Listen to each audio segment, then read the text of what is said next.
Assalamu alaikum guys, it's me, your host Sayyeda Iman. Welcome back to my channel and I'm here again with a new episode of The War of Death. तो चलें बगैर किसी देरी के अपनी episode को start करते हैं। The War of Death by Syeda Iman episode 15। वैसे इस एपिसोड को मैं एक दफ़ा पहले कर चुकी हूँ record, but due to some reasons मुझे वो डिलीट करनी पड़ी और डिलीट करनी नहीं पड़ी बल्कि मुझसे डिलीट हो गई और अब मुझे दोबारा से वॉइस ओवर करना पड़ रहा है और मुझे मुश्किल तरीन काम लग रहा है ये अब। लेकिन चलें अब स्टार्ट करते हैं। ये क्या कर दिया आप? ये आपने, वो अभी गुस्से में था और अपनी हार का बदला वो हर सूरत लेगा और आप इसे चैलेंज कराई हैं, जबकि आप जानती हैं वो हमारे लिए और परी के लिए ख़तरनाक साबित हो सकता है। होटल से बाहर आते ही आसाहिर ने निम्रा को देखते फिक्रमंदी से कहा, और तुम्हें लगता है मैं परी को कुछ होने दूंगी या इसकी धमकियों से डर जाऊंगी? मैं अपने प्यारों की हिफाजत करना जानती हूँ। निम्रा ने साहिर की तरफ देखकर गुस्से से कहा। पहले ही इफ्तान की बातों की वजह से वो परेशान थी, ऊपर से ये भी शुरू हो गया था। अच्छा ठीक है, आप हिफाजत करना जानती हैं, लेकिन अभी यहाँ है और परी कराची। अगर अभी अल्लाह न करे वो कुछ कर दिया, उसे कुछ कर दिया तो आप क्या कर सकती हैं? साहिर को फिक्र हो रही थी, अगर अफनान अपनी हार का बदला लेने के लिए कुछ भी परी को कर देता है तो क्या होगा? और परी को नुकसान पहुंचाने से तो दूर उसके करीब भी भटक नहीं सकता। तुम सबकी पल पल की खबर मुझे पहुंचती है। तुम लोग कब, कहाँ, किस लिए और कैसे चाहते हो। तुम लोग की एक एक हरकत मेरी नज़र में है। नम्रा इस बार कदरे सुकून से पुरस्कार सी मुस्कुराहट के साथ कहा। नम्रा की मुस्कुराहट इन दोनों को ही समझ नहीं आई थी। मतलब आपने हमारे पीछे जासूस छोड़ रखे हैं? साहिर ने इस पर नम्रा को मशकूक नज़र से देखते हुए कहा तो नम्रा ने बेनियाजी से कंधे उचका के, हो भी सकता है और नहीं भी। उफ आपी, अब क्या चीज़ है आप? साहिर ने इस बार हंसते हुए कहा। इसे यकीन नहीं आया था नम्रा ने इनके पीछे जासूस छोड़ रखे हैं। आपने हमारी वापसी की टिकट करवा दी है? नम्रा इस बार संजीदा होते अहमद से पूछा, जो कब से खामोश तमाशाई बंदा इन दोनों की बातें सुन रहा था। जी, हमारी 2 बजे की फ़्लाइट है। अहमद के बताने पर नम्रा ने सर हिलाया। ओके, फिर अभी हम होटल चलते हैं। नम्रा ने कहा तो इन दोनों ने भी इसकी बात से इत्तेफाक किया। अच्छा, इधर अक्सर मैं इत्तेकाफ़ बोल देती हूँ, अगर मैं कहीं बोल दूँ गलती से तो प्लीज़ इग्नोर इट। और फिर वो लोग होटल की तरफ चले गए, लेकिन इस बात से अनजान कि अगर कुछ होना किस्मत में लिखा हो तो फिर चाहे आप लाख कोशिशें, लाख रुकावटें ही क्यों ना खड़ी कर दे, वो होकर रहता है। अभी वो लोग गाड़ी में बैठे जब निम्रा का फ़ोन रिंग हुआ। फ़ोन पर मेरा बच्चे का नाम जगमगाते देखकर वो मुस्कुराए। निम्रा की मुस्कुराहट देखते साहिर समझ गया था कि फ़ोन पर कौन होगा। आप ही आपकी लाड़ी का फ़ोन है ना, ज़रा स्पीकर पर रखें। साहिर ने बैक में मिरर से नम्रा को देखते कहा। गाड़ी साइड ड्राइव कर रहे थे, जबकि अहमद इसके साथ और नम्रा पीछे बैठी।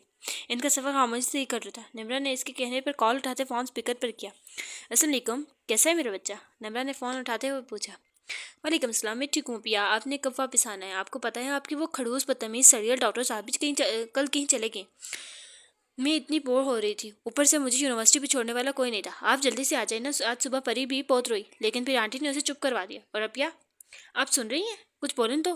फजर जिसने फ़ोन पिक करते ही अपनी शिकायतों की पोटली खोल ली थी और अभी मजीद कुछ बोलने लगी थी। दूसरी तरफ से मुकम्मल खामोशी पर बोल तो दूसरी तरफ से दबी दबी हंसी की आवाज़ गूंजी। निम्रा ने साहिर की शक्ल देखी, जो खुद को तरह तरह के अलगावात सुनने पर फूल चुकी थी। मेरा बच्चा, आप चुप करेंगी तो मैं कुछ बोलूँगी ना। निम्रा ने मुस्कुराहट दबाते कहा। ओह सॉरी, बोले आप। अब फजर ने एहसास होने पर शर्मिंदगी से कहा। अच्छा तो मैं 5 बजे तक आपके पास होंगी और मेरे खड़ूस बदतमीज़ सरियल डॉक्टर साहब मेरे साथ ही हैं और आपकी बातें भी सुन रहे हैं। और परी को क्या हुआ? मेरी सुबह से किसी से बात ही नहीं हो सकी। नम्रा ने पहले फजर को इसके सवालात के जवाब दिए और आखिर में परेशानी से पूछा, फजर शायद और कोई लकब रह गया हो? शायद की आवाज़ सुनते ही फजर ने फ़ोन काट दिया। तो यहाँ वो तीनों भी मुस्कुरा दिए। फिर कुछ ही देर में वो होटल पहुँच गए और फिर अपनी फ़्लाइट से कराची पहुँचे। इस वक्त वो लोग एयरपोर्ट पर मौजूद थे।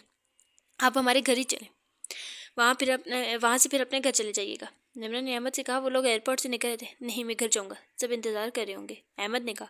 नहीं, आप चलें घर, वहाँ से मैं खुद आपको ड्रॉप कर दूँगा। इस बार साहिर ने कहा तो इसे हाँ करनी ही पड़ी और फिर इस तरह इनका छोटा सा काफिला अपनी मंजिल की तरफ रवाना हुआ। उफ, मैं एक दफ़ा फिर भूल चुकी हूँ यहाँ पे ये लाइन ऐड करना, लेकिन खैर।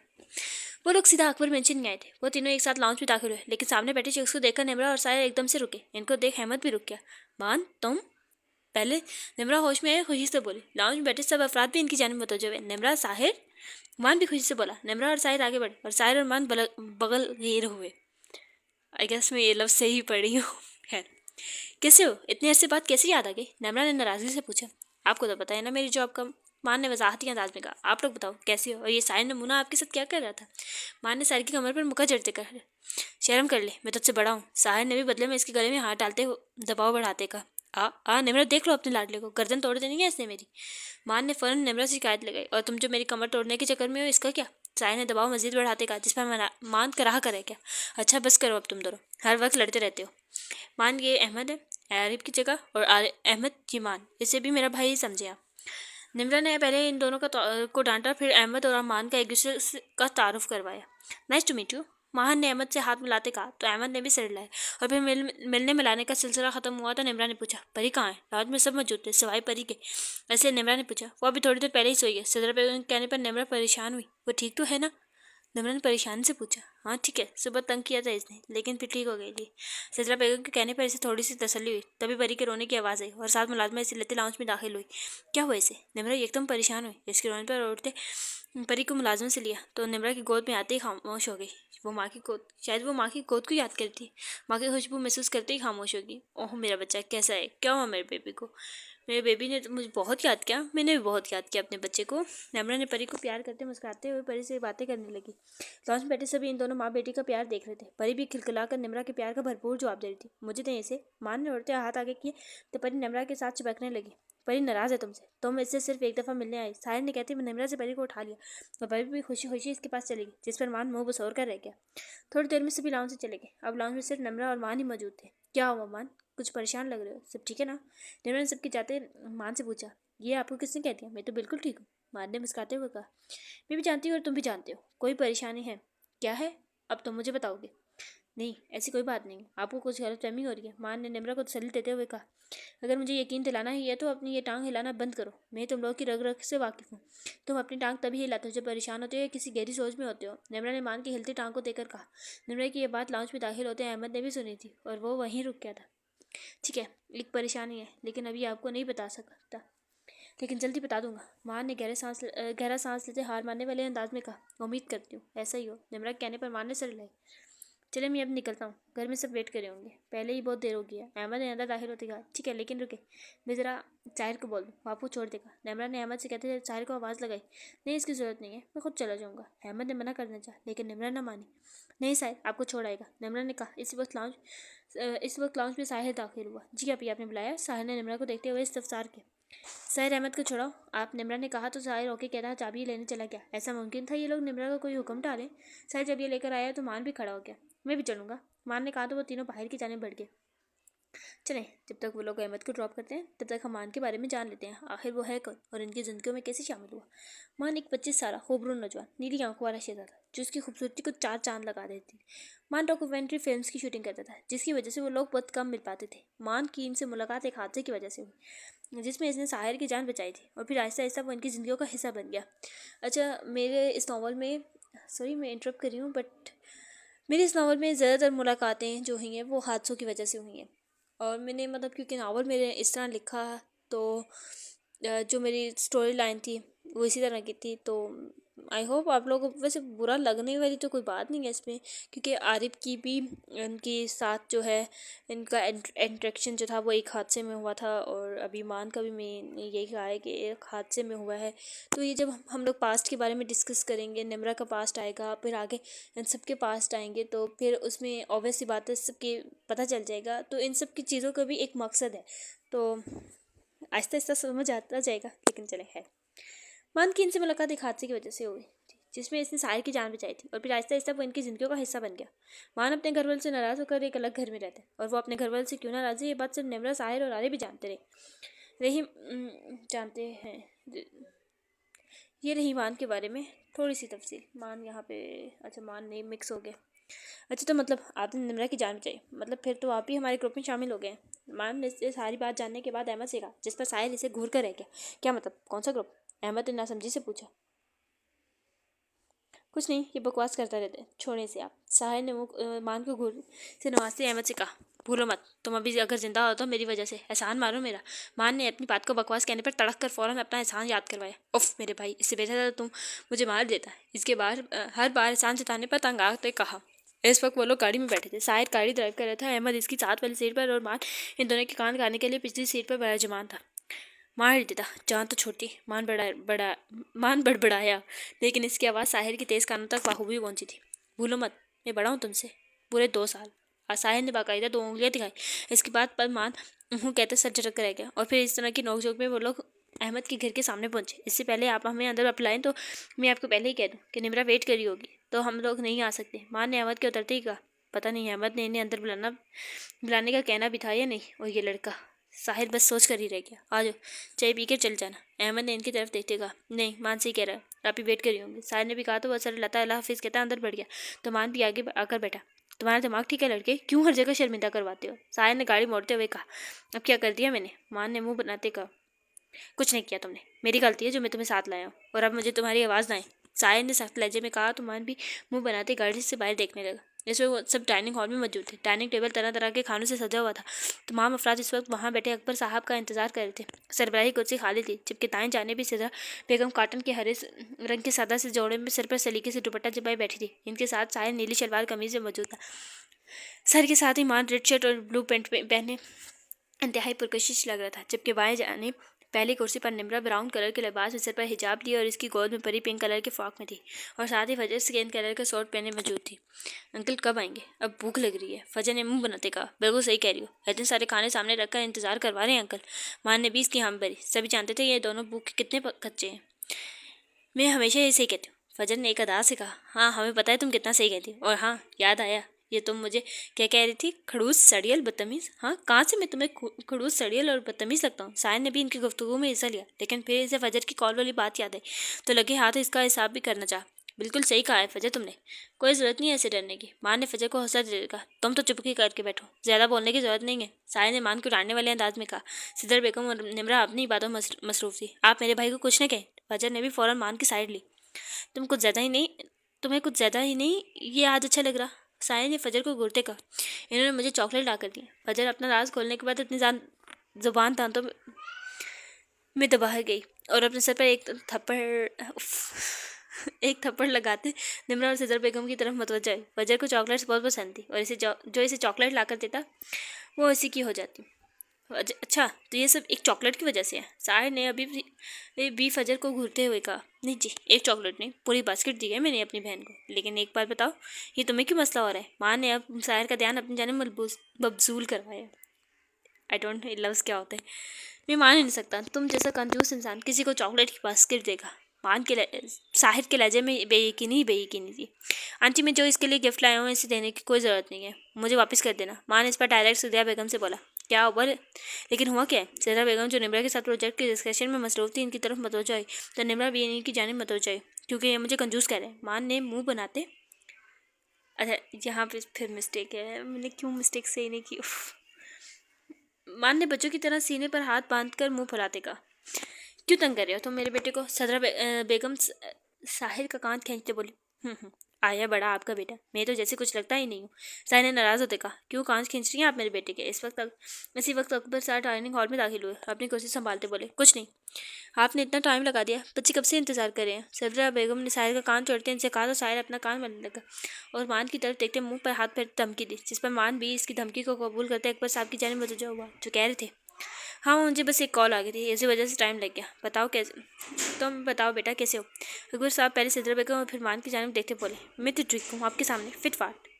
मान ने मुस्कुराते बाकायदा हाथ फैलाकर कहा। लेकिन थोड़ी देर बाद नहीं रहेगा। साहिर ने मान के कान के करीब होते कहा। देखी जाएगी। वो भी रिलैक्स अंदाज में कहता खाने की जानिब मतवज्जा हुआ। आपकी मीटिंग कैसी रही बेटा? इस बार अकबर साहब ने निम्रा से पूछा। बहुत अच्छी अंकल, बल्कि हमें तो ये प्रोजेक्ट भी मिल गया। बस आप दुआ करें ये प्रोजेक्ट अच्छे से हो जाए। निम्रा ने खाने से हाथ रोते अकबर साहब को देखते कहा। हम तो हमेशा आप सब बच्चों के लिए दुआ करते हैं, बस आप सब खुश रहो। फिर इस तरह की छोटी मोटी बातों में इन सब ने खाना खाया और फिर सब लाउंज में चले गए। सब बातें ही करते जब साहिर और मान बीच में उठकर चले गए और जब थोड़ी देर बाद वापस आए तो साहिर के हाथ में केक मौजूद था, जबकि मान भी इसके पीछे पीछे आ रहा था। ये सब किस लिए? चॉकलेट केक देते फजर फ़ौरन बोली। साहिर ने केक सेंट्रल टेबल पर रखा, जिस पर कॉन्ग्रेचुलेशन कॉन्ग्रेचुलेशन निम्रा लिखा गया था। तुम्हें तो याद नहीं, लेकिन हमें याद है। आज अभी को बहुत बड़ा प्रोजेक्ट मिला है इसकी खुशी में। साहिर ने फजर की तरफ देखते कहा। मुझे याद था, चलें अब ये जल्दी से कट करें। फजर ने एक्साइटेड होते कहा। इस सब की क्या ज़रूरत थी होना चाहिए यहाँ पे। निम्रा ने इन सब की एक्साइटमेंट को देखते कहा। ज़रूरत थी निम्रा, अब हम तुम्हारी कामयाबी सेलिब्रेट न करें? सिदरा बेगम ने कहा तो मान ने निम्रा को नाइफ पकड़ाई। फिर निम्रा ने केक कट किया और फिर सबने केक खाया। बहुत सी पिक्चर्स बनाने और हल्ला गुला करने के बाद आखिर ये छोटी सी पार्टी खत्म हुई। अहमद साहिर और मान के जाने के बाद घर में दाखिल हुआ तो सामने साजिदा बेगम और बीजान बैठी थी। मटर छीलने के साथ साथ बातें कर रही थी, जबकि एक तरफ फातिमा शेर को गोद में लिए बैठी शायद मोबाइल पर कोई कार्टून दिखा रही थी। अस्सलाम वालेकुम, ऐसी ऊंची आवाज़ में सलाम किया तो सब इसकी जानिब मुतवज्जह हुए। वालेकुम सलाम, मेरा बेटा आ गया। सजदा बेगम को चारपाई पर बैठाते बोली, कैसे हो, सफ़र कैसा रहा, थक के हो गए, मैं पानी लाऊं? सजदा बेगम जल्दी में इससे कई सवाल एक साथ कर गई। मुझे कुछ नहीं चाहिए अम्मी, इधर आए बैठे आप। अहमद ने चारपाई पर बैठते साथ साजिदा बेगम को भी उठाया और इन्हें अपने बाजू के खजार में लिया। भाई कैसे हैं आप? फातिमा ने अहमद की जानिब देखते पूछा, जबकि शेर भी इसकी गोद से उतर कर बाबा बाबा करता अहमद के पास पहुंच गया। मैं ठीक हूँ फातिमा, तुम कैसे हो? अहमद ने शेर को उठाते फातिमा से पूछा। मैं भी ठीक। कैसी रही आपकी मीटिंग? फातिमा ने मजीद पूछा। हाँ, हमें प्रोजेक्ट मिल गया है, बस दुआ करो ये प्रोजेक्ट अच्छे से हो जाए। अहमद ने ऐसी तफसील बताई। तुम क्या आते साथ ही से सवाल जवाब करने लगी? जो बच्चे जाओ, बच्चे को आराम करने दो। बीजा ने फातिमा को झड़का। तुम जाओ आराम करो बेटा, खाना तैयार होगा तो आप आ जाना फिर। अहमद की तरफ मुड़ते अहमद से कहा। अहमद भी ठीक है अहमद भी ठीक है कहता शेर को साजिदा बेगम को पकड़ाते अपने कमरे में चला गया। कमरे में आते पहले फ्रेश हुआ और फिर आकर बेड पे ले गया लेट। जैसे जैसे ही आंखें बंद की, इसकी आंखों के सामने निमरा का परसकून मुस्कुराहट से भरा चेहरा आया। बेख्तियार कब इसके लब मुस्कुराहट में डले इसे खुद मालूम न हुआ, लेकिन फिर इसके सामने साहिर और निमरा वाला मंजर आंखों के सामने लहराया। इसकी मुस्कुराहट सिमट गई। वो वहाँ क्यों आया था और वो दोनों एक ही रूम में इतने करीब क्या कर रहे थे? इन दोनों का कोई नहीं, क्या सोचो, वो बहन भाई हैं, ऐसा मुमकिन ही नहीं है। हो सकता है वो दुनिया के सामने बहन भाई हों, लेकिन असल में इनका रिश्ता कुछ और ही हो। तुम्हें क्या अहमद, वो जो भी करे, तुम्हें क्यों इतना फ़र्क पड़ रहा है? अहमद तो अजीब सिचुएशन में फंस गया था। होती सब बातें करते ना जाने क्या क्या सोचे जा रहा था। इसकी बातों को ब्रेक शहर के बाबा कहने पड़ लगे। जी मिर्जान। अहमद सर झटकते शेर को गोद में उठाए बोला, बाबा बाहर। शेर ने अहमद की गाल पर हाथ रखते हुए फरमाइश की। अहमद अक्सर इसे बाहर लेकर जाता था, इसलिए अब वो इसे बाहर ले जाने को कह रहा था। अभी मैं थका हुआ हूँ ना मिर्जान, आपको बाद में ले जाऊंगा। अहमद ने इसकी गाल पर प्यार करते हुए कहा। नहीं। शेर ने जिद्दी लहजे में कहा। ओके।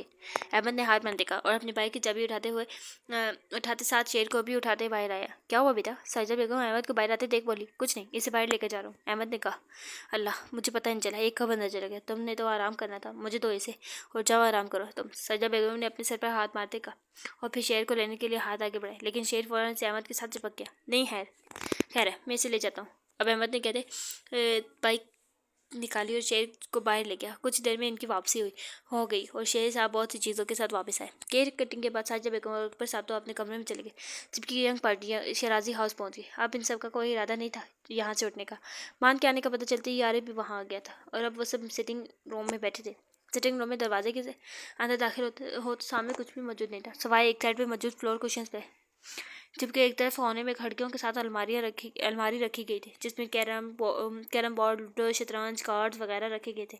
अगर इसे सिटिंग की बजाय प्लेइंग रूम कहा जाए तो बेहतर होगा। इस वक्त वो सब फ्लोर कुशंस पर बैठे लूडो खेल रहे थे, जबकि आरिफ अपनी व्हील चेयर पर बैठा इन्हें देख रहा था। आपने चीटिंग की है, निमरा ने साहिर को देखकर कहा। फजर ने साहिर को देखकर कहा। अब अगर तुम हार रही हो तो मुझ पर इल्ज़ाम तो मत लगाओ, साहिर ने फजर से कहा, जो इस वक्त अपने चारों की चारों गोटियां लेकर बैठी थी, जबकि बाकी जिनों की एक एक गोटी रहती थी। चीटिंग करके जीत रहे हैं आप, मैंने खेलना ही नहीं है। फजर पीछे होते नाराज़गी से बोली। वैसे नाराज साहिर को बहुत अच्छी लग रही थी। फिर इसी तरह की लड़ाई में ये गेम ख़त्म हुई, जिसके आखिर में साहिर को चीटर का खिताब भी मिल गया था फजर की तरफ से। चलो तुम लोग बैठो, मैं स्नैक्स लेकर आती हूँ, निमरा ने कहा और उठने लगी। नहीं अब क्या, आप बैठे, मैं लेकर आती हूँ। फजर कहते ही बाहर भागी। ऐसे क्या हो गया? निमरा ने सोचा, लेकिन फिर सर झटक कर इनकी तरफ मत हो जाए। तो बताए निमरा, क्या हुआ था इस्लामाबाद में ऐसा कि आपको पैनिक अटैक हुआ? ये मान था, जो चेहरे पर संजीदगी से जाए इससे पूछा था। निमरा के मामले में वो तीनों हमेशा संजीदा हो जाते, या ये कहा जाए कि वो सभी एक दूसरे के मामले में संजीदा होते तो ज़्यादा बेहतर होगा। तुम लोगों के पेट में कोई बात नहीं टिकती ना? निमरा ने साहिर और आरिफ को घूरते कहा। नहीं, वो दोनों एक साथ बोले। इनके नहीं कहने पर निमरा इन्हें घूर कर रहेगी। अच्छा, आप सबसे बताएं क्या हुआ था? आरिफ भी संजीदा हुआ। उफ, कुछ खास नहीं, साहिर के सामने भी तो हमारी बात हुई थी ना। निमरा ने साहिर की तरफ देखते कहा और फिर साहिर ने इनको वहाँ हुई तमाम बातें के बारे में बताया। सवाल तो अभी भी वही है कि आखिर इसने ऐसा क्या कहा कि आपकी तबीयत ख़राब हुई? मान ने फिर से वही सवाल पूछा जिससे निमरा बचना चाह रही थी। क्या हुआ अभी आपकी तबीयत को? इसी वक्त फजर हाथ में स्नैक्स की ट्रे लिए, जिसमें लेस, चॉकलेट्स, ड्राई फ्रूट्स वगैरह मौजूद थे, कमरे में दाखिल हुई। फिर लाइन मिसिंग है।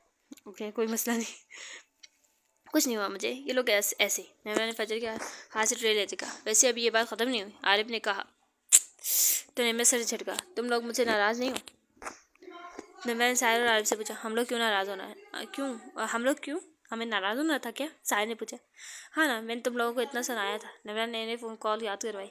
ओह अच्छा, वो नहीं तो हम क्यों होंगे नाराज़। निम्रा गहरा सांस भरकर रहेगी। ये लोग इससे नाराज़ क्यों नहीं होते थे। ये किस बारे में बात हो रही है। कोई मुझे कुछ बताएगा।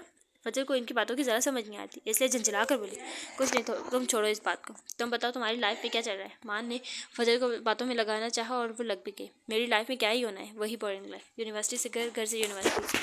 फजर ने तो ऐसे ही मुंह बनाकर कहा जैसे ये तो बस घर की होकर रहेगी। वैसे बाय द वे मुझे याद आया, आप मेरी बर्थडे पे नहीं आई। तुम ये बाप से नाराज़ हो। फजर ने चेहरे पर नाराज़गी सजाएगा। ओह, तो मेरी गुड़िया कैसे मानेगी अब।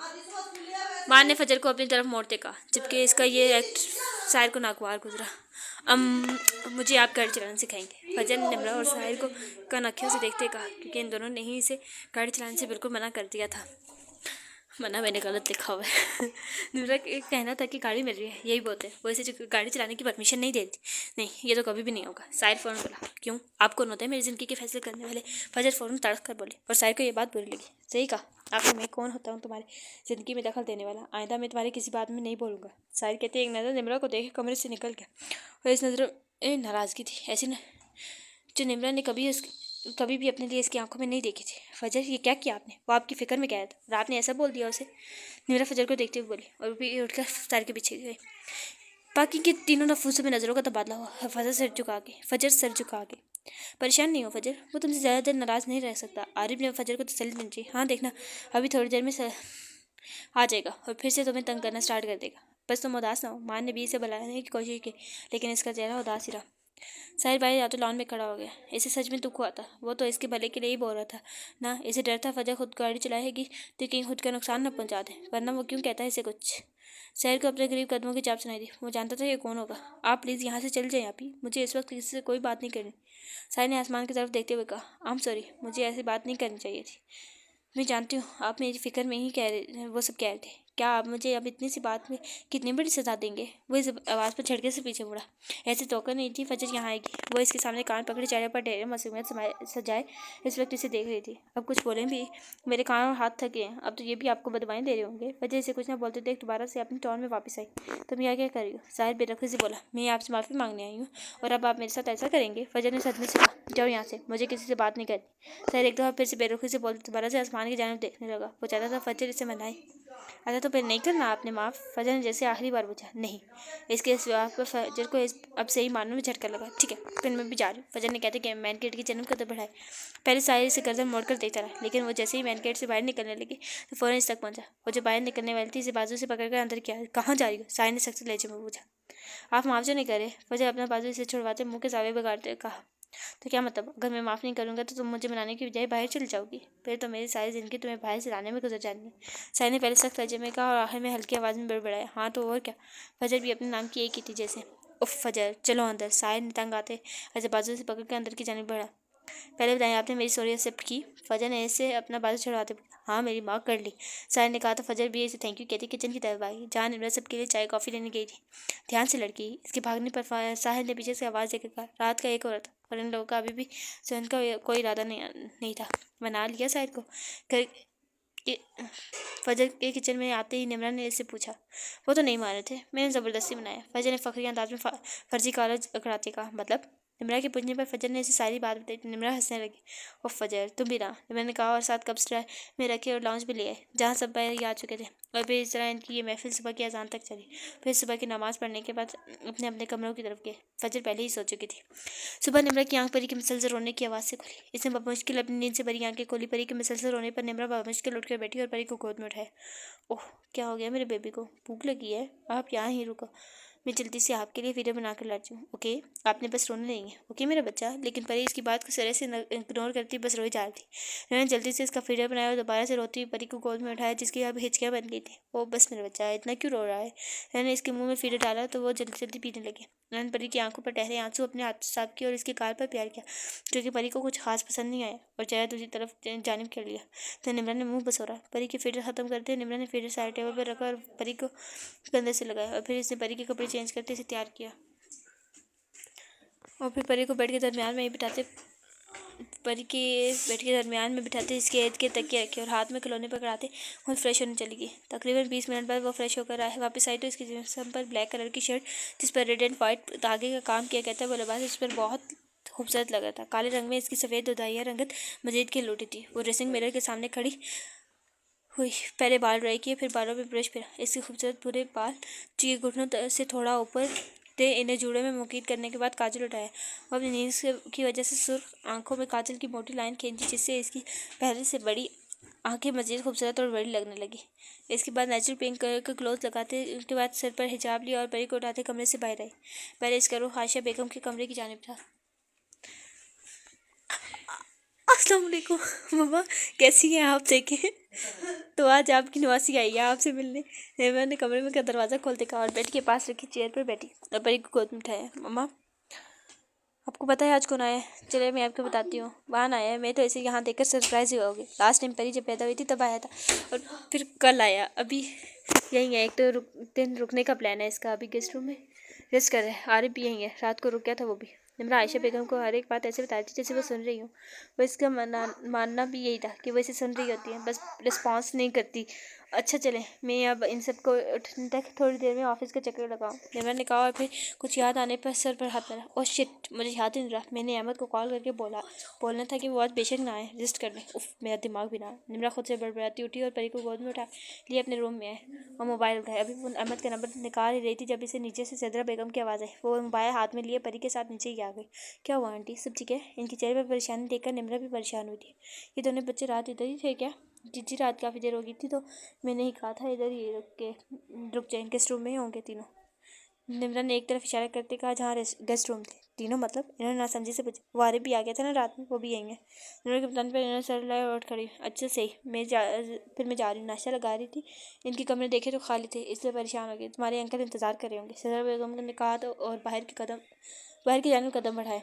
निम्रा ने परी को मुलाजमे के हवाले किया जो इसे कुछ कराने का कहती खुद फजर के रूम में, जहाँ फजर दुनिया जहाँ से बेगाना हुए सो रही थी। इसे इस तरह सोते दे छोड़ निम्रा ने जल्दी से इसका सारा कमरा समेटा और फिर इसके कपड़े निकाल कर रखते बाहर आई। जब तक मुलाजमा भी परी को सिरलेट खिला चुकी थी। वैसे तो मैं इन लोगों के उठने से पहले ही वापस आ जाऊंगी, लेकिन फिर भी अगर ये पहले उठ जाएँ तो इनका नाश्ता तैयार कर देना। लेकिन किचन जैसे छोड़कर जा रही हूँ वैसा ही होना चाहिए। निम्रा मुलाजमा को हिदायत देते बोली। अरे भाई, निम्रा अपने किचन के बारे में बहुत सेंसिटिव है।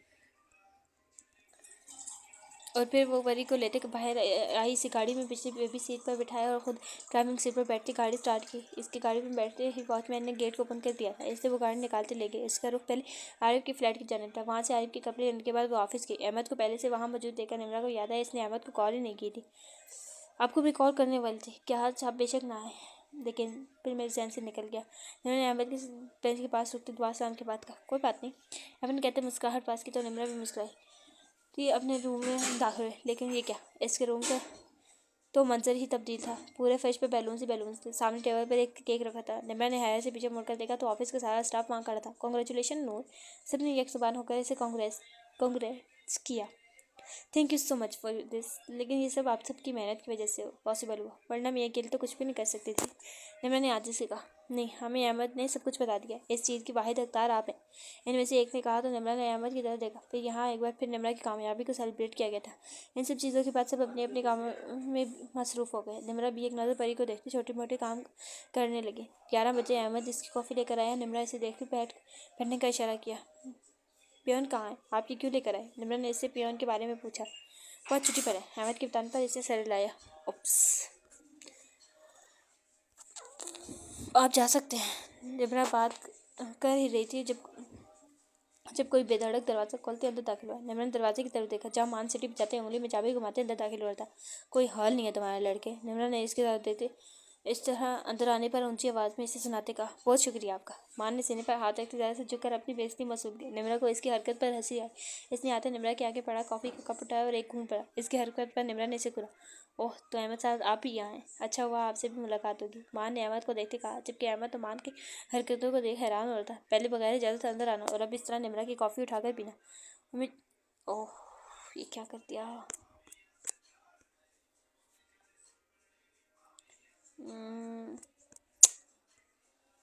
कहाँ गया कहाँ गया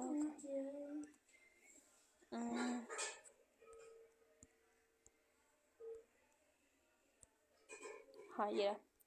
ओह, मैं जानता हूँ आप सोच रहे होंगे कैसी हरकतें कर रहा हूँ। यकीनन ऐसा ही है ना? मान अहमद को खुद की तरफ देखता पाकर मान के मुताबिक घूरता पाकर बोला। नहीं ऐसी कोई बात नहीं है। अहमद ने जल्दी से कहा और नज़र इस पर से हटाई। अच्छा चले, मैं आपको बता देता हूँ, निम्रा के ऑफिस में आने के लिए हमें नोक करने की ज़रूरत नहीं है, और दूसरा मैं जानता हूँ ये कॉफ़ी अभी अभी आई है इसलिए उठा ली। मान खुद पर इसकी ज़मीन नज़रों का मफहूम शायद भरपूर समझ गया था, यह शायद इसे हर चीज़ की वजाहत देने की आदत थी। अहमद समझ न सका। अच्छा बस ठीक है अहमद, अब आप घर चले जाए, मैं भी निकल रही हूँ। निम्रा पहले मान से और फिर अहमद से बोली, ओके नूर, अल्लाह हाफिज़। अहमद कहता निकलता चला गया। तुम यहाँ क्यों आ गए और तुम इतनी जल्दी उठ कैसे गए, या तुम सोए ही नहीं? अहमद कहते निम्रा ने मान की तरफ पकड़ देखते पूछा। निम्रा की बात पर मान ने नजर चढ़ाई। नहीं ऐसी तो कोई बात नहीं है, आँख खुल गई थी तो आपको घर में देखा, कहीं दिखी नहीं तो अंदाज़ा हो गया कि आप ऑफिस आ रही होंगे, इसलिए यहीं आ गए। मान ने फ़ौरन सफाई पेश की। चलो ठीक है चलते हैं, नाश्ता तो नहीं किया होगा तुमने? निम्रा ने टेबल से अपनी चीज़ें समेटते कहा। निम्रा कुछ चीज़ें समेटते देख मान परी की जानिब बढ़ा और इसे बेबी कॉट से उठाने ही वाला था जब निम्रा बोली, मान रहने दो, ये रोना स्टार्ट कर देगी। निम्रा ने इसे वार्न किया। अरे कुछ नहीं होता, अगर ये रोई ना तो तुम ही चुप कराओगे। निम्रा ने कहने पर मान ने ऐसे सर लिया जैसे ये तो कोई मुश्किल काम हो ही ना। अभी वही हुआ जिसका निम्रा को डर था। मान के उठाते ही परी पूरी तरह रोना शुरू हो गई। निम्रा खड़ी इसे देख रही थी, जो परी के इस रोने पर बौखला गया था और इसे कंधे से लगाए इसकी पीठ थपक रहा था, इसके बता के चुप करवा रहा था, लेकिन वो मजीद रोना शुरू कर चुकी थी। लाओ दो मुझे इसे। निम्रा ने आगे बढ़ते मान से परी को लिया और इसे गोद में लिए झुलाने लगी। थोड़ी देर में वो खामोश हो गई और फिर वो दोनों ही अपनी अपनी गाड़ियों में घर पहुंचे। अगर तुम्हें ज़्यादा भूख लगी है तो बता दो, मैं कुछ लाइट से बना देती हूँ, अगर नहीं तो फिर मैं खाना बनाने लगी हूँ। निम्रा ने किचन में आते मान से कहा, जो इसके पीछे पीछे आ रहा था। वो अभी परी को सुला कर आई थी। नहीं मुझे अभी भूख नहीं है, आप बना ले खाना। मान ने कैसे जाकर एक ड्रॉर खोला और कुछ ढूंढने लगा। निम्रा सब्जियाँ वगैरह काटने के लिए टेबल पर रख रही थी। इधर नहीं है, तुम्हारी वाली साथ वाले ड्रॉर में है, यहाँ फजर की पड़ी है। निम्रा इसकी तरफ देखे बगैर कहा। वो एक चेयर खींच कर बैठ गई। मान भी दूसरे ड्रॉर से अपनी चॉकलेट निकाल कर रहा था। निम्रा के साथ वाली चेयर पर बैठ गया और चॉकलेट खाने लगा। मैं तो इतना अरसा आता ही नहीं हूँ, फिर भी नहीं, फिर आप मेरी चॉकलेट्स क्यों रखती हैं? मान ने चॉकलेट खाते निम्रा से पूछा। मान को ड्राई फ्रूट्स वाली चॉकलेट्स पसंद थी, जबकि फजर को पिस्ता से एलर्जी थी। मैं खुद भी कभी कभी खा लेती हूँ और तुम बताकर थोड़ी यहाँ आते हो, कभी भी अचानक समझदार हो जाते हो इसलिए। निम्रा सब्जियाँ काटते इसे कह रही थी। अच्छा क्या बना रही है? मुझे दे, मैं आपकी हेल्प करता हूँ। माँ ने चॉकलेट छोड़ते आस्तीन में चढ़ा कर कहा। माँ ने अकेला रहता था, जिसकी वजह से इसकी कुकिंग स्किल बहुत अच्छी थी। नहीं रहने दो, मैं कर लूँगी, तुम बस मुझे अपनी परेशानी बता दो। निम्रा ने इसे मना करते इसकी परेशानी का पूछा। अबू आए थे। माँ ने हार मानते आखिर बताने की सोच ली। हाँ तो क्या कहा उन्होंने, क्यों आए थे? अब क्यों ही नहीं, अपने बेटे की याद आ गई। निम्रा को तो गुस्सा ही आ गया था। मेरी शादी करवाना चाहते हैं अपनी किसी रिश्तेदार से। मान ने दास लहजे में कहा। हाँ तो कर लेना शादी, मसला क्या है तुझे? इसी वक्त किचन में साहिर दाखिल हुआ और मान के साथ वाली चेयर पर बैठते बोला, तुम चुप करो, फिर तुमने क्या कहा? तुम चुप करो, फिर तुमने क्या कहा? तुमने इनकी बात मान ली? निम्रा ने पहले साहिर को चुप कराया, जिस पर मैं इसने मुंह बनाया और बेताबी से मान से पूछा। वो सब्जियाँ काटना छोड़ चुकी थी। मैंने इन्हें कोई जवाब नहीं दिया और मैं ये भी जानता हूँ वो अपनी बात मनवा कर ही रहेंगे। मान का लहजा उदास था। वो इसका उदास देखते वो दोनों भी उदास हुए। तो सीधी तरह इन्हें बोल दे, नहीं करनी तो उन्हें उनकी पसंद की लड़की से शादी। साहिर ने इसे आसान हल पेश किया। जैसे तुम्हें तो मेरे अबू का पता ही नहीं है ना। माँ ने इस पर साहिर को घूरते हुए बोला। पहले इन्होंने मेरी ज़िंदगी ख़राब करने में कोई कसर, वैसे कसर मुझे लिखने नहीं आया था, अब पता नहीं कसर से लिखा भी है कि नहीं, लेकिन है ख़राब करने में कोई कसर नहीं छोड़ी। अगर आप लोग ना होते तो मैं शायद आज भी सब वही कर रहा होता, अब वही सब करते अपनी ज़िंदगी बर्बाद कर रहा था। मान की आंखें नम हुई और लहजा भी भीगा हुआ था। इसकी अपनी बात की ने इसे एक अंधे कुएं में धकेल दिया था। अगर निम्रा साहिर और रारिफ ना होते तो आज शायद वो भी जिंदा ना होता, और अगर होता भी तो शायद किसी जेल में। तुम परेशान ना हो, अगर ऐसी कोई बात हुई तो मैं खुद तुम्हारे अबू से बात करूंगी, लेकिन इन्हें तुम्हारी ज़िंदगी बर्बाद करने नहीं दूंगी। निम्रा पुरज़म लहजे में बोली, जिस पर मान ने इसे पढ़ना आंखों में तशक्कुर लिए देखा। इनकी आधी परेशानियां तो निम्रा से बात करने पर ही ख़त्म हो जाती। निम्रा हमेशा इनकी परेशानियों का हल निकालती आई थी, फिर वो कैसी भी परेशानी क्यों ना। ऐसे मत देखो अब तो मुझे। निम्रा मुस्कुराते कहा तो मान भी मुस्कुराया। लेकिन आपको अब्बू का पता है ना, ये ना हो वो आपको कुछ कह दे जिससे आप हर्ट हो। मान को एक नई परेशानी ला गई, क्योंकि वो अपने अबू को अच्छे से जानता था। वो किसी का लिहाज नहीं करते। तुम परेशान नहीं हो, मैं कर लूँगी हैंडल। अब अगर दोबारा इन्होंने तुमसे ऐसी कोई बात की तो मुझे बताना। निम्रा ने कहा तो मान ने सर हिलाए। जानता था अगर निम्रा ने कह दिया तो इसे परेशान होने की ज़रूरत नहीं है। चलें यार, आप ही जल्दी करें, भूख लगी है मुझे। और आप हैं कि इसके मसले लेकर बैठ गए। साहिर ने माहौल की उदासी खत्म करने के लिए खुशगवार लहजे में कहा। इसका असर भी हो गया और फिर साहिर और मान की मदद से निम्रा ने खाना तैयार किया। खाना तकरीबन तैयार हो चुका था जब निम्रा ने साहिर से कहा, साहिर मेरी गाड़ी में आरिफ के कपड़े पड़े, वो ले आओ और आरिफ को उठा दे। इसकी खुद हेल्प कर दो या सुफियान को बुला लो, जैसे तुम्हारी मर्जी। मैं तब तक जाकर फजर को उठाओ। निम्रा ने साहिर को आरिफ की तरफ से हदायत देने के बाद सालन के नीचे से चूल्हा आहिस्ता किया और हाथ साफ करते फजर के कमरे की तरफ गई। फजर के कमरे का दरवाज़ा खोले वो अंदर दाखिल हुए। फजर रूम में नहीं थी और वाशरूम से पानी गिरने की आवाज़ें आ रही थी, मतलब वो उठकर वॉशरूम में चली गई थी। निम्रा ने जल्दी जल्दी इसकी बेडशीट ऑफ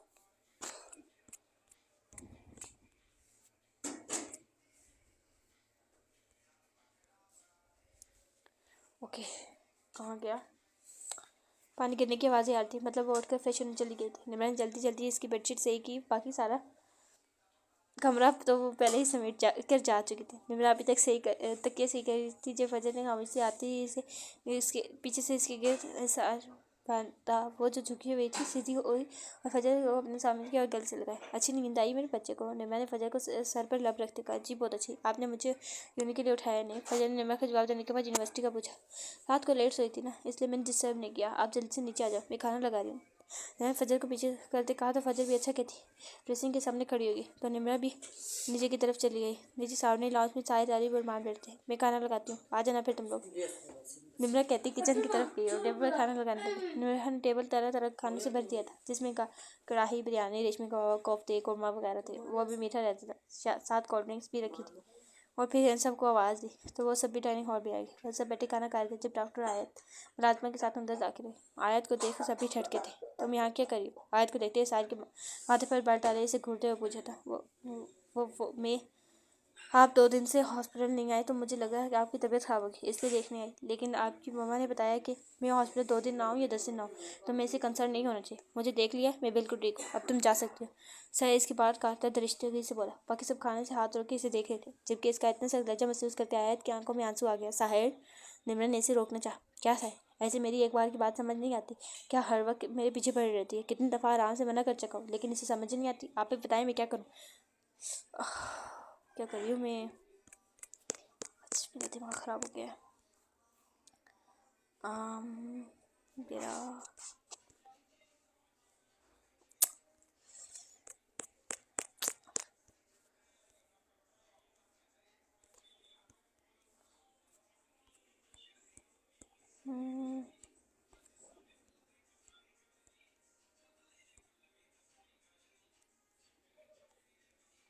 कैसा है इसे मेरी अच्छा ये हो गया। अच्छा यहीं से शुरू करते हैं। कैसा है इसे मेरी एक बार की बात समझ नहीं आती? क्या हर वक्त मेरे पीछे पड़ी रहती? कितनी दफ़ा आराम से मना कर चुका हूँ, लेकिन इसे समझ नहीं आती। आप भी बताइए मैं क्या करूँ? साहिर का लज्जा अभी भी सकता है, लेकिन आवाज़ धीमी थी क्योंकि वो कभी निम्रा से ऊंची आवाज़ में बात नहीं कर सकता था। साहिर इस लड़के से तंग आ गया था। हर वक्त के कॉल मैसेजेस से इसे तंग करती रहती थी। आयत की आंखों में आंसू लिए अभी भी एकटक साहिर को देखे जा रही थी। मोहब्बत करती हूँ आपसे, आपको ये बात क्यों समझ नहीं आती? आयत कभी सवाल जवाब दे गया, इसलिए चीखते हुए बोली। लेकिन मैं तुमसे मोहब्बत नहीं करता, तुम्हें ये बात क्यों समझ नहीं आती? यहाँ आकर तमाशा लगाने की क्या तुक बनती है? वो टेबल पर हाथ मारते एकदम खड़ा हो गया तो बाकी सब भी खड़े हुए। शायद आराम से, वो एक लड़की है। निम्रा ने इसे टोका। आयत आगे बढ़ी और निम्रा की तरफ इशारा करते हुए बोलने लगी। इसी औरत की वजह से कर रही हो ना तुम मेरे साथ ये सब? ऐसा क्या है इस औरत में जो तुम्हें मुझ में नज़र नहीं आता? या इसके साथ हम अपनी रातें रंगी? अभी इसने अपना जमना मुकम्मल भी नहीं किया था जब एक जोरदार थप्पड़ पर इसकी बोलती बंद हुई। खबरदार मेरी अफेयर के बारे में कोई बकवास की तो जान ले लूँगी तुम्हारी। हम यहाँ कब से खड़े तुम्हारी बकवास सुन रहे हैं, तो इसका ये मतलब नहीं है तुम्हारी जो दिल करेगा बोलती चली जाओगी। फजर ने इसे थप्पड़ मारने के बाद इसके बाद तो बहुत चीखते हुए कहा। आयत को इस छोटी सी लड़की से इतनी हिम्मत की तवक्का नहीं थी। तुम होती कौन हो मुझ पर हाथ उठाने वाली? आयत फजर को थप्पड़ मारने वाली थी। शायद जो इसके पीछे खड़ा था एकदम से इसका हाथ दरमियान में ही रोक दिया। खबरदार, पहले तुमने एक गलती करके आप ही के बारे में बकवास की। मैं कुछ नहीं बोला क्योंकि मेरी शेरनी पो रही थी, और अब तुम फजर पर हाथ रखकर दूसरी गलती करने जा रही हो। ना ना ना। फजर ने आयत का हाथ एक झटके से छोड़ते फजर के आगे आता बोला। निम्रा, आरिफ और मान हैरान परेशान से ये सब देख रहे थे। ये अपनी इस बेइज्जती का बदला लेकर आऊँगी, आयत गुस्से से कहती वहाँ से तन फन करते निकलती चलेगी। आप लोगों की ज़िंदगी तो बहुत थरे लेंगे। कल अफनान ने निम्रा को धमकी दी और आज ये डॉक्टर साहिबा आकर हमारे डॉक्टर साहब को धमकी देकर चली गई। मतलब रोज़ कुछ ना कुछ नया। आयत की जाते ही मान अपनी चेयर पर वापस से बैठते हंसते हुए तो बाकी सब भी हंसने लगे। अगर हम इन जेंट्सों की धमकियों से डरने लगे तो फिर हाँ तो हम घर में चुप कर बैठे रहेंगे। साया ने सर झटकते का। वो लोग कभी इस तरह की चीज़ों को सीरियस नहीं ले रहे थे, लेकिन कभी कभी जिन चीज़ों को हम कुछ नहीं समझ रहे होते वही चीज़ें हमें बहुत बड़ा नुकसान पहुँचा जाती हैं। वैसे ये आखिरी लाइन बिल्कुल सच है। कभी कभी जिन चीज़ों को या जिन लोगों को हम लोग कोई अहमियत नहीं दे रहे होते ना, बाद में वो चीज़ें और वही लोग हमारे लिए बहुत बड़े मसाइल पैदा कर देते हैं। लेकिन खैर, यहाँ पे हमारी एपिसोड ख़त्म होती है, तो मिलते हैं नेक्स्ट एपिसोड में। तब तक के लिए अल्लाह हाफिज़।